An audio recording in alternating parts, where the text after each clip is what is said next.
It was 1992 when Dodge let her rip with the V10 Viper. This crude, rude road rocket packed more punch than Thor's hammer and instantly became a Motown icon.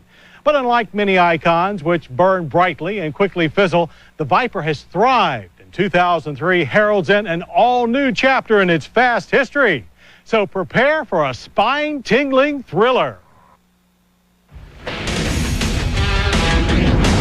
Those thrills started on the rolling back roads of Northern California, where we first rested our hands on the all-new 2003 Dodge Viper SRT10. But it's not easy relaxing in a big, hairy-chested muscle machine like the Viper, and any illusions one might have about quiet drives through the California wine country are quickly drowned out by the roar of 500 horses. You heard right, 500 horsepower.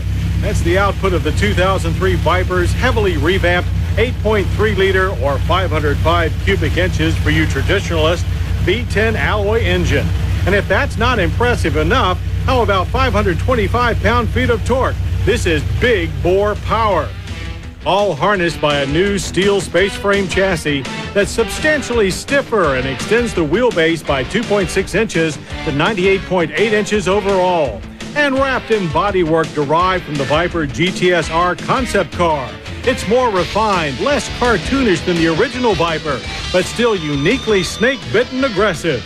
It features both classic hot rod side pipes, a feature missing on Vipers since 1996, and very modern elements like a reshaped undertray to control airflow and increase aerodynamic downforce. Wheels are a huge 18 by 10 inches up front and even bigger 19 by 13 inches in the rear. Previous Vipers had either the RT10's clumsy removable Targa-style top or the sleek hardtop of the GTS. The new Viper is offered as roadster only, but with an easy folding manual soft top with glass rear window and defroster. The new Viper's interior still has the feel of an aircraft cockpit, but it's now substantially larger with a lot more legroom. The canted dash is more finished than the original, though Dodge designers chose to revert back to the exposed fastener look of the earliest Vipers. The seats are plush, leather-covered buckets, but with plenty of side support to hold you in place at high speed. And speed is what the 2003 Dodge Viper SRT10 is all about. Though public roads and the California Highway Patrol required us to exercise a certain amount of discretion during our first drive. But even at less than racetrack speeds, the Viper is still a thrill ride.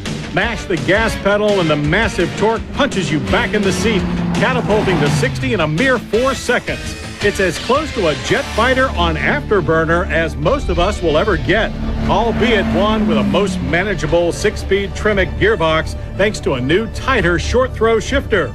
Punch it hard out of a corner and you can easily light up the rear tires. Make no mistake, the Viper is still a monster, but one with more grip and slightly more benign handling thanks to a revised coilover shock suspension that provides quicker turn-ins, a more progressive feel at the limits, and a reduced tendency for the rear end to come around. Steering is also improved with more weight and better feedback. Refined too are the Brembo disc brakes and less intrusive ABS system. Those refinements are just enough to make this Viper a better driver without losing any of its in-your-face character. The 2003 Viper is the same overdose of testosterone that it always was. And it still takes deep pockets to own one. Base price for the 2003 Dodge Viper is $80,795.